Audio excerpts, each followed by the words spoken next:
Hi friends, welcome to Eshwari ముచ్చట్లు. కొబ్బరి చెప్పు చూసారా ఎంత నీట్గా వచ్చేసిందో. ఇదివరకు నాకు ఈ చెప్పులో నుంచి కొబ్బరి తీయాలంటే చాలా కష్టం అనిపించేది. నేనేం చేశానంటే నిన్న ఈ కొబ్బరి చెప్పుని తీసుకెళ్ళి ఫ్రిడ్జ్లో పెట్టాను. ఉదయం తీసి దీన్ని ఇలా బోర్లేసి దీంతో 2 దెబ్బలు వేయగానే డింగ్మని కూడా వచ్చేసింది. భలే ఉంది కదా. ఇంకో చిట్కా చెప్పమంటారా? ఇదంటే ఫ్రిడ్జ్లో పెట్టి తీయబట్టి వచ్చింది. అప్పటికప్పటికి మనకి ఇలానే రావాలి కొబ్బరికాయ కొట్టగానే అంటే ఏం చేయాలంటే ఈ చెప్పుని తీసుకెళ్ళి స్టవ్ మీద పెట్టేయండి. ఒక 2 నిమిషాలు పెట్టండి స్టవ్ వెలిగించి.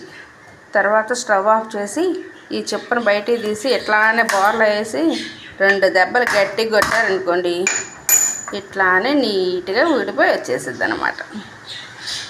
చిట్కా బాగుంది కదా.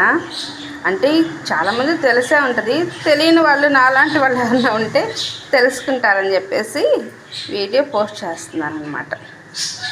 చిట్కా నచ్చితే లైక్ చేయండి. బాయ్.